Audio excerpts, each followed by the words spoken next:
وآله وصحبه وسلم. Assalamu alaikum wa rahmatullahi wa barakatuh. My dear respected brothers and sisters, inshallah ta'ala, we are studying a new aspect from the aspect of the days of ignorance that the people of Jahiliyyah were upon.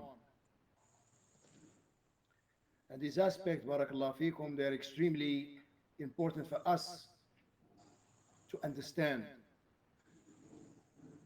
so that we don't fall into them. Shaykh al-Islam Muhammad bin Abdul Wahhab rahimahullah ta'ala, he said أن من أكبر قواعدهم الاغترار بالكثرة ويحتجون به على صحة الشيء ويستدلون على بطلان الشيء بغربته وقلة أهله فآتاهم بضد ذلك وأوضحه في غير موضع من القرآن. So the fifth aspect, relying on what the majority are upon as a proof. He said, rahimahullah, Shaykh al-Islam Muhammad bin Abdul Wahhab, he said from the greatest of their principles was that they would be deluded by the majority, using that to determine the correctness of a matter. They would also deem something to be false if it was strange and its adherents were few. So Allah brought them to the opposite of this and clarified in many places of the Quran. Shaykh Saalih bin Fawzan, Hafizahullah ta'ala, he said, from the characteristics of the days of ignorance is that they would view the majority as a proof that something was true and the minority as a proof that something was false. So according to them, whatever the majority of the people were upon, that was the truth. And whatever the minority was upon, that was not the truth. In their eyes, this was the balance used to determine truth from falsehood. So, the Shaykh said, in their eyes, this was the balance used to determine truth from falsehood. However, this is wrong. For Allah subhanahu wa ta'ala says, وَإِن تُطِعْ أَكْثَرَ مَنْ فِي الْأَرْضِ يُضِلُّوكَ عَنْ سَبِيلِ اللَّهِ يَتَّبِعُونَ إِلَّا الظَّنَّ وَإِنْهُمْ إِلَّا يَخْرُصُونَ. So we need to understand something, Ikhwan, brothers and sisters, about this principle from the greatest principles of the people of Jahiliyyah. The people of Jahiliyyah, that they are deluded by majority. So basically, this principle that they have, this false principle, that because of the fact that the followers are many, and they make the majority of the society, even if they were upon batil, they were worshipping other than Allah subhanahu wa ta'ala, then they consider that to be what is correct. And those who are few and they're following the truth, then they are wrong. Even if they were following the true religion of Islam, they were following and they were upon the Sirat al-Mustaqim, they will look at them as being incorrect. And they look at them as being strange. Because if they were correct, they would have majority with them. But since they are minority, then they are not upon a correct path. They are not upon the truth. So we have to understand that anyone who has a resemblance of these characteristics and this principle, then he is actually following the way of the people of Jahiliyyah. Like today you find Al-Hizbiyyin, the people of Hizbiyya, they are like this. Because they have a lot of people with them and they can raise a lot of money. And they have too many masajid. So they think that they are upon the truth. They think that they are upon the truth, but in reality, they're not. I was just being informed that we are on the 10th principle. So inshallah, we'll go to the 10th principle. There's no problem, inshallah. There's no problem, inshallah. So we'll go to the 10th, inshallah. The 10th principle, accusing the religious people of having little understanding and a lack of intellect. الاستدلال على بطلان الدين بقلة أفهام أهله وعدم حفظهم كقولهم بادي الرأي. They use the following argument for determining the falsehood of a religion, that the ones who followed it possessed a short amount of understanding and lacked good memory. As Allah subhanahu wa ta'ala says, they followed you without thinking. Surah Hud. Shaykh Saalih Al-Fawzaan, he said, from the things that Allah mentioned about the people of Nuh was that statement, وَمَا نَرَاكَ اتَّبَعَكَ إِلَّا الَّذِينَ هُمْ أَرَاذِلُنَا. And we don't see anyone following you except the lowest amongst us. Surah Hud. This means the weakest. بَادِيَ الرَّأْيِ. They followed you without thinking. They followed you without thinking. Meaning, those who possess no understanding followed you. So they would condemn the followers of the messengers, peace be upon them, by claiming that they had no understanding and intelligence in matters and that they did not possess foresight. This is something many of the philosophers and enemies of Allah used to boast about today, as they ridicule the Muslims and the Muslim scholars by stating that they do not have understanding or foresight. So they seek to belittle them with this lie, when in fact the Muslim scholars are the true people of insight, and they are the people of awareness, since they see with the light of Allah, and they order what Allah has ordered and forbid what Allah has forbidden. There is no doubt that the deeply endowed scholars are the best of the people after the messengers. The virtues of the scholars over the worshipper is like the virtue of the moon over all of the other planets. So no one belittle the scholars and accuse them of being short-sighted and of having lack of understanding, except for those who are close in resemblance to the people of the days of ignorance, and to the people of Nuh, who would describe the followers of the messengers in this manner, so that the people could run away from them. This claim appears on the tongue of some of the people today, who say that they are scholars. They are scholars of menstruation and postpartum bleeding, or they call them scholars of incense ruling and scholars of trivialities, and they claim that they are not aware of the current affairs. What they mean by current affairs is political matters, and inciting the people against the rulers. Like, this is very important, ikhwan, brothers and sisters, to understand. And these characteristics still exist today. These are from the principles of the people of Jahiliyyah. There's no doubt about that.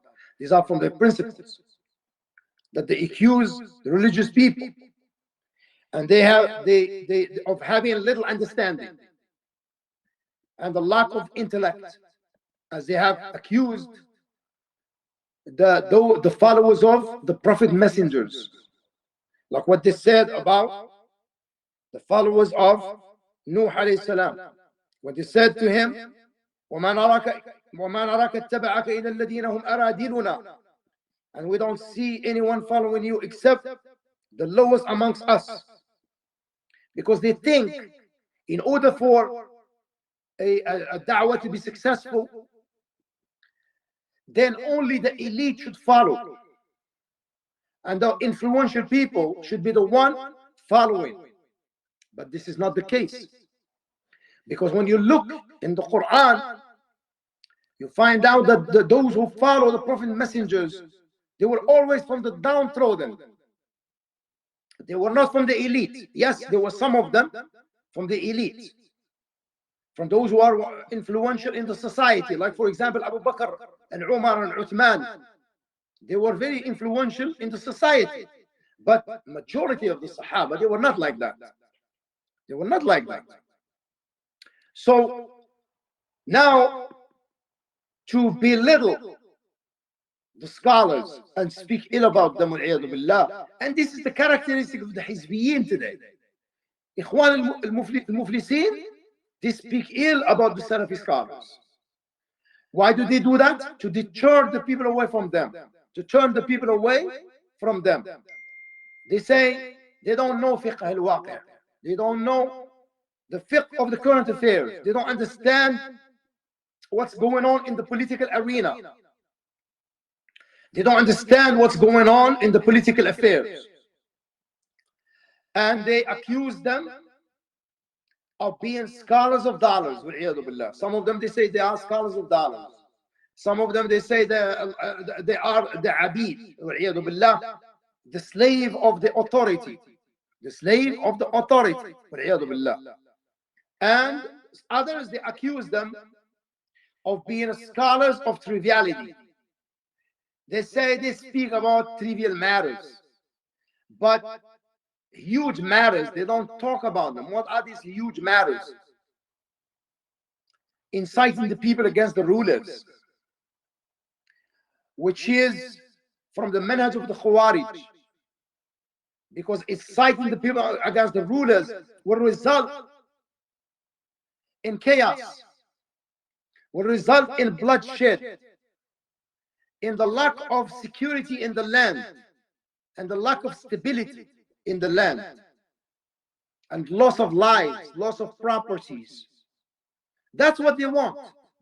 Okay, we ask them, we say to them, since you claim you know fiqh al-waqi', you know the fiqh of understanding the current affairs, then what did you accomplish with this fiqh of yours? What happened to Libya? What happened to Tunisia? What happened to Egypt? What happened to Syria? What happened to Iraq? Since you know al-fiqh al-waqi', and our scholars don't know fiqh al-waqi', what have you accomplished with this fiqh al-waqi' of yours? Nothing but chaos and destruction. You made things worse for Muslims. Libya, at the time of Muammar al-Qaddafi, the Libyans, they used to enjoy so many benefits from the government. Dental was free, medical was free.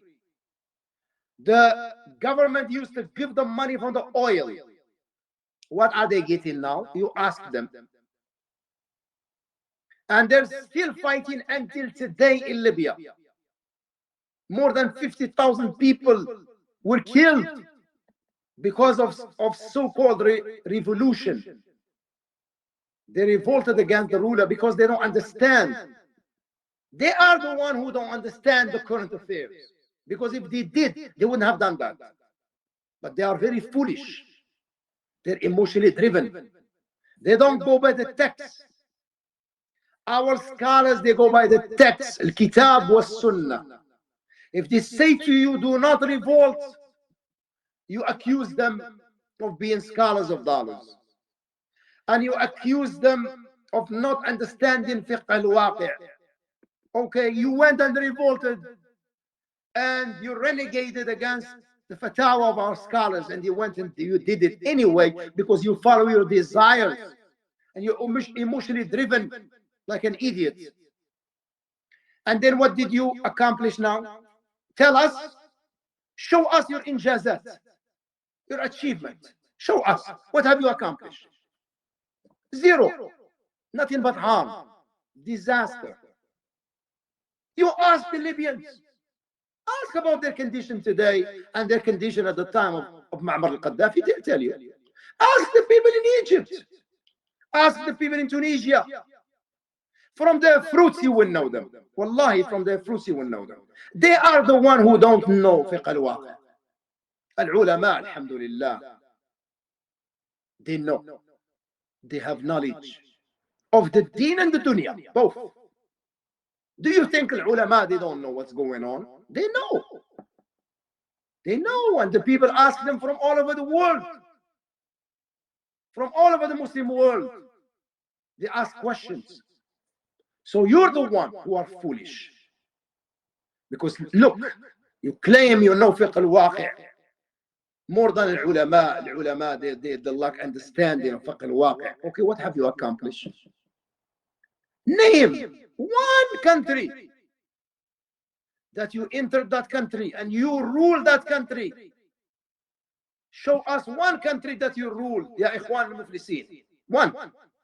A Muslim, bankrupt Muslim brotherhood. That you have done well there.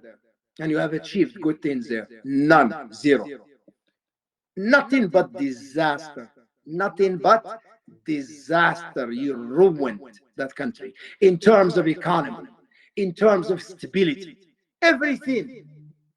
And may Allah give you what you deserve. And also they accuse our ulama. They accuse them.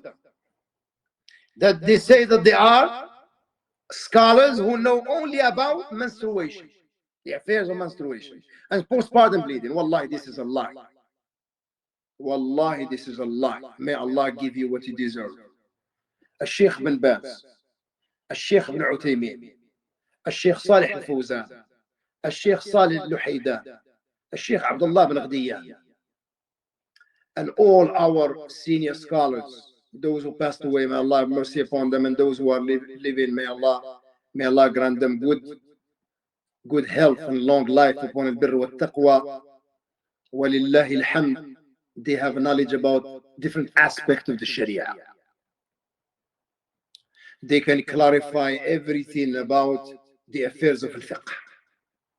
Do you think they don't know about the guidelines of jihad, the conditions of jihad, how to deal with the Muslim ruler, public relations, and all these things? They don't know about it. You must be a fool to think like that.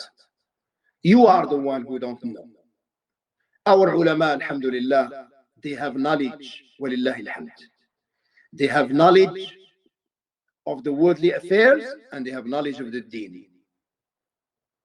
أقول هذا القول أستغفر الله لي ولكم. So the Shaykh, he said,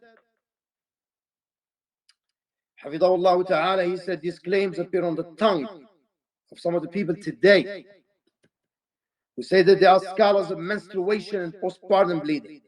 They say this to turn the people away from them. But the reality, alhamdulillah, these ulama, they have spoken about the affairs of menstruation and postpartum bleeding. And they spoke about every aspect and all al-abwab al-fiqh, all the chapters of fiqh, everything from A to Z. They did not leave anything out. They did not leave anything out, alhamdulillah.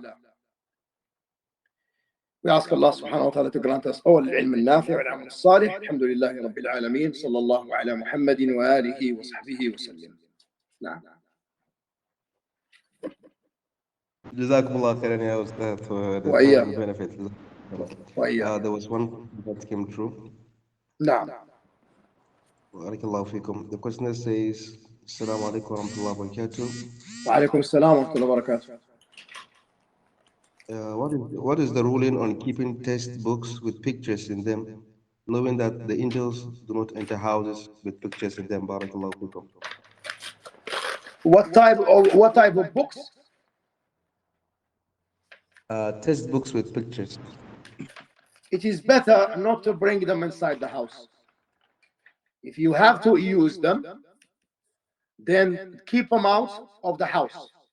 Keep them out of the house. It's not permissible to bring them into the house, because the angels, they don't enter a place, a house that has a picture in it of anything of spirit, like a human or an animal or the like. Now,